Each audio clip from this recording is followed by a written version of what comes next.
Hey gang, and welcome to Top 5 Friday, a special place where the crushing pain and disappointment of everyday life are replaced with lots of lovely chat about plugins. I'm your host Tim Cant, and I gotta tell you, I have been obsessed with bass music ever since I discovered Meghan Trainor last week.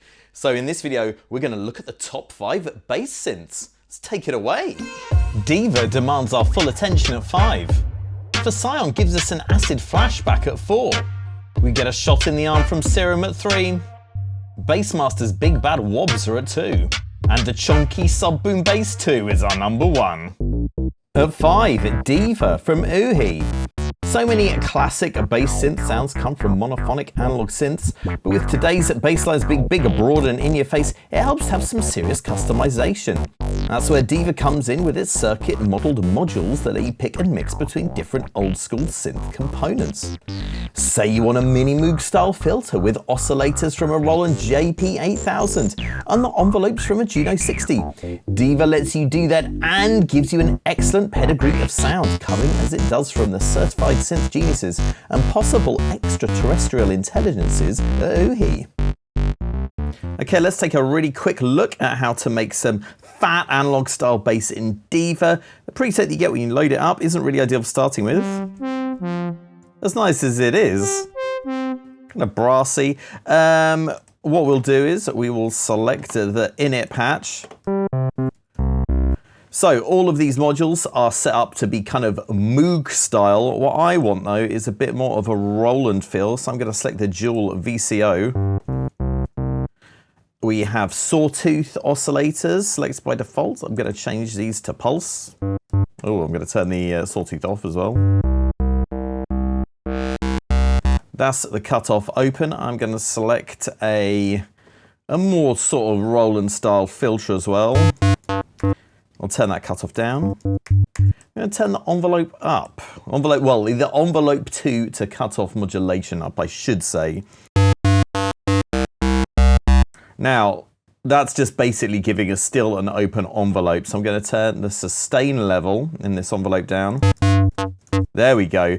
And now modulating, well, changing the decay level and the env2 modulation amount give us the kind of contour of our bass tone.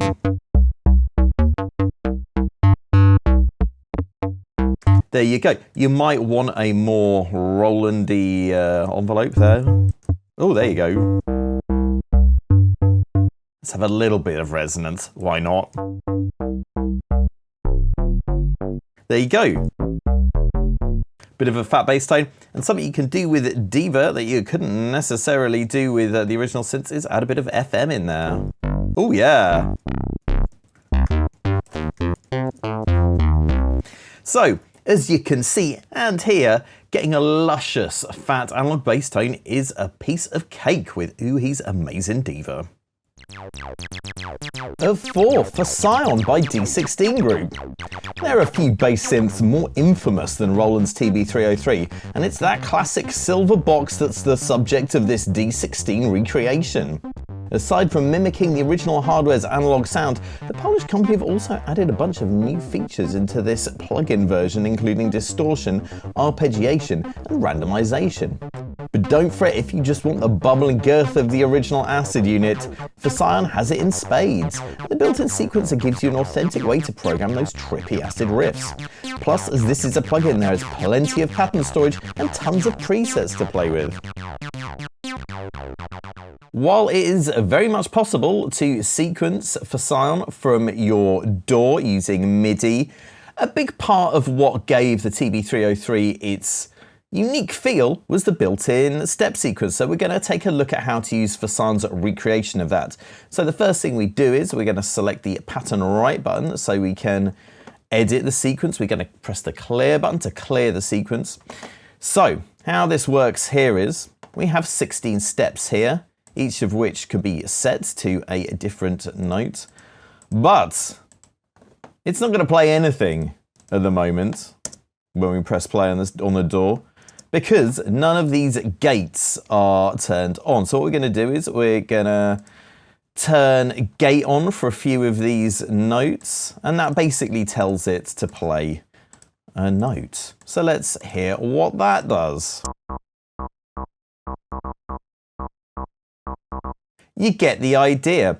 And when they were making acid tunes back in the late 80s, a lot of producers didn't really understand how the sequencer worked, or, you know, just programmed it in a kind of haphazard fashion. So I'm just going to go through and basically set some notes and some gates at random. I'm going to turn some accents and slides on as well, because why not? That is another cool thing that gives the synth its particular sound. La-di-da-di-da. I'll have one more for luck. Okay, let's hear what that does. That's cool. But you know what? You can also use these steps to skip through the notes on the steps. So I want to do some octave skipping as well.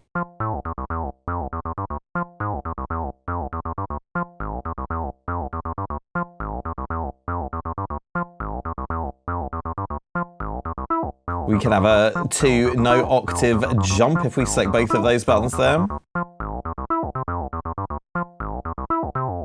You're going to want a lot of notes turned on. And stick that up as well.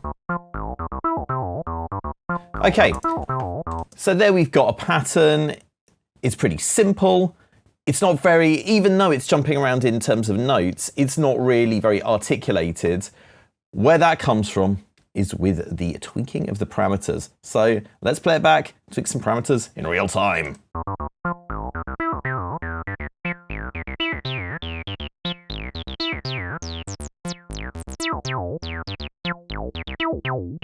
Oh yeah, that's the stuff.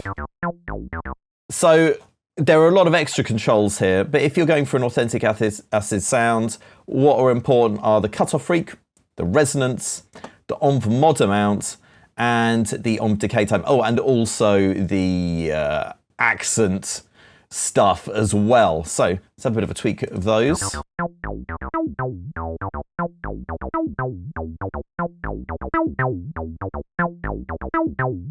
And we can do cool stuff like changing the sequencer playback modes. And we can also add some distortion as well.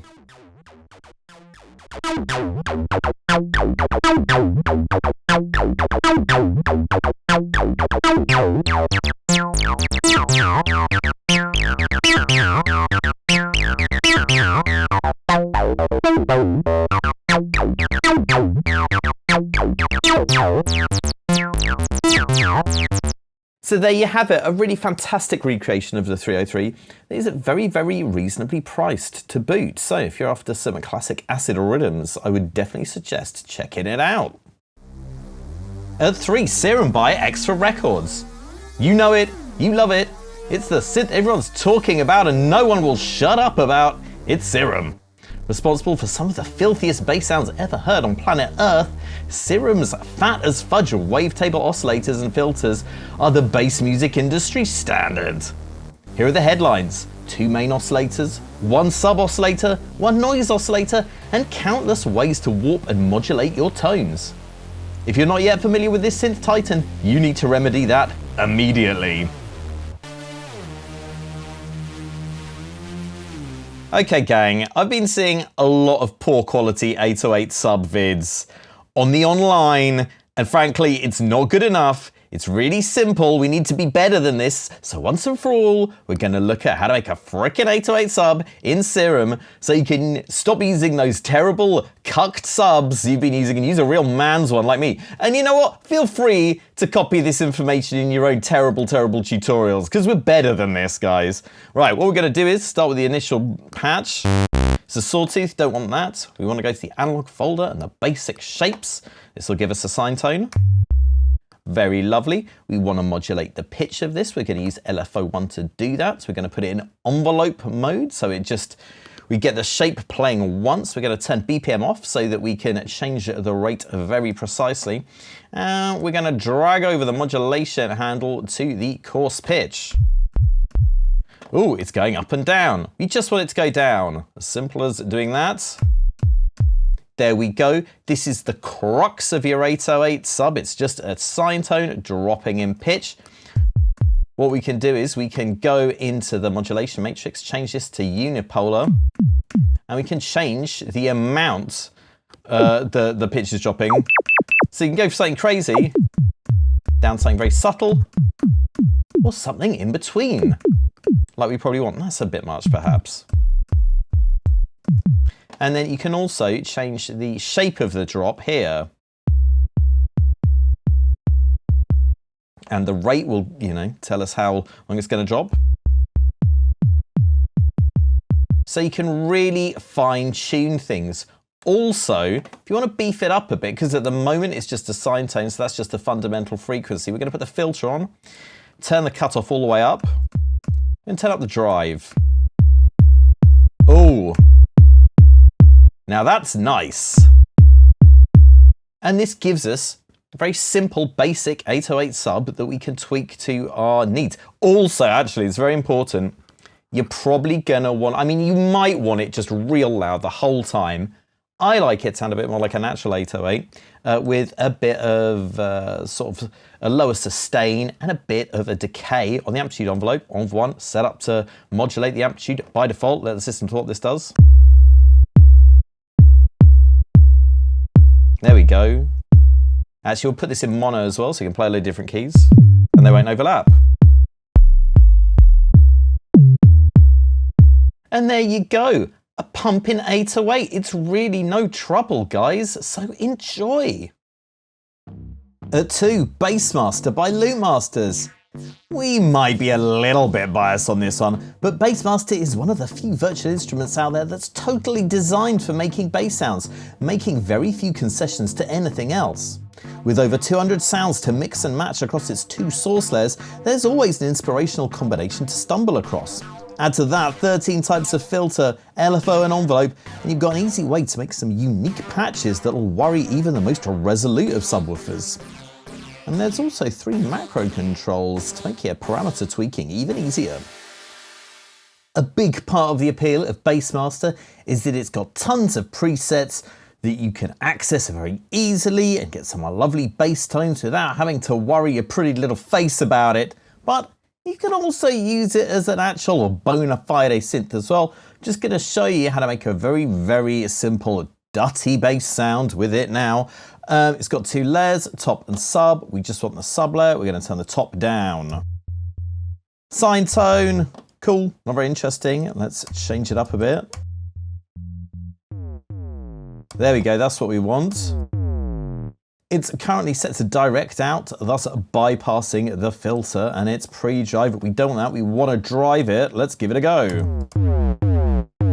Hells yeah. Oh, I am clipping the master there, so I'm going to turn the level down. There we go. And what I want to do is, I want to drive it even more, guys. I can't help myself. Oh, listen to that nice crunch. Oh yeah, I like the movement there. But I want to do something a little different with it. I want to do some cutoff modulation. That kind of style. So what I'm going to do is I'm going to turn the filter LFO up. I'm going to turn the sync off because I want to be able to pick the rate here. There we go. And we can pick the phase of the LFO, which is very important when it's doing such an obvious thing as doing a filter cutoff over a real distorted sound, because it really changed the movement of the sound in an obvious way.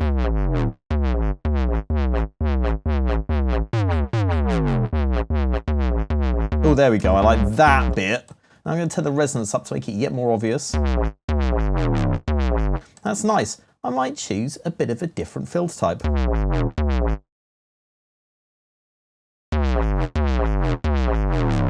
No, I'm going to go crazy with the LP24.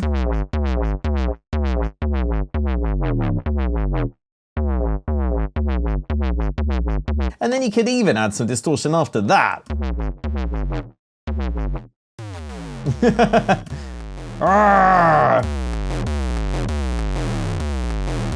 But you don't have to go that crazy. You see, because because that drive's coming after the cutoff. Oh lord, it's always gonna sound nuts. Oh yeah. You see, what's nice about a lovely dirty bass is when you get that bit where it kind of breaks up. Oh yeah. I'm loving that. So there you go, Bassmaster. It's not just for the lazy, it's for the slightly less lazy too, guys. And at number 1, it's Sub-Boom Bass by Rob Papen. This classic has garnered fans the world over, and now it's a version 2, which makes the synth even bassier. You get 2 oscillators, each with sub-oscillator, both of which can be set to various modes including analog style, sampled, spectral, and string emulation. The filter module has a choice of 22 modes, and Rob Papen's signature XY controller is also in effect, giving you an easy way to mess up your sounds in a full 2 dimensions at once. If that all sounds a bit complicated, there's also an easy mode if you're feeling like a bit of a lightweight. Sub-Boom Bass 2 has pulse width modulation on every oscillator shape, so there's no way that I'm not going to try and make a hoove with it. It's just not going to happen, guys. So we're starting off with 1 oscillator. It's set to a sine tone. We want a saw. Let's add some pulse width modulation, like I just mentioned. And we can control the speed of it with this.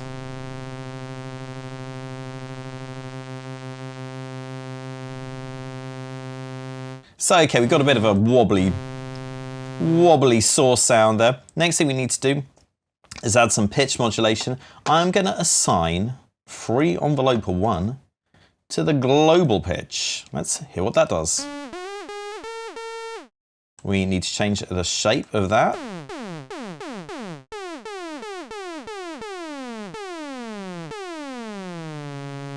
So it's a bit of a PWME saw that drops in pitch, which is kind of the kernel of the Hoover sound, but it doesn't sound very Hoovery yet, so we've got a bit more work to do. I'm going to add a sub-oscillator now. I'm not going to use the synth's built-in sub-oscillators because they are locked to 1 octave below the root note. So what I'm going to do is I'm going to activate oscillator 2 and use that as a kind of a manual sub-oscillator. So if we activate that, we can hear there is now a sine tone in the mix. I'm going to change that to a square. And I'm going to detune that to -24 semitones. That's 2 octaves, gang. There we go. We're getting there on the saw front. Also, if we turn down the pulse width modulation speed to nothing, we can control the pulse width here and get that how we want it. Let's have a little muck around with the pulse width mod of oscillator 1. That's kind of nice. We're also going to need some chorus. We've got 2 effect slots in the synth. I'm going to set the first one to chorus.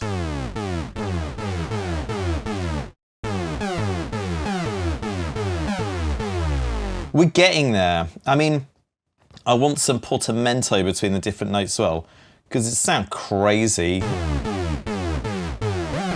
Yeah, maybe a little bit. That's nice. And hey, we've got a unison control here. It'd be crazy not to use it, so let's go for 6 voices. Oh my lordy! Okay, that is too much. Okay. Let's turn up that detune. Oh, now what you'll hear here is, because the free buttons on the oscillators aren't activated, the waveform is restarting at the same point every time, which means we're getting that phasey punch at the start of each note. And that can be pretty cool, especially when you play it low. It's interesting, it's not really with the sound we want, so I'm going to activate these free restart thingies. There we go. Hey, it's Hoovertown, everybody. Also, there is a unison mode that also adds an octave. Oh, yeah.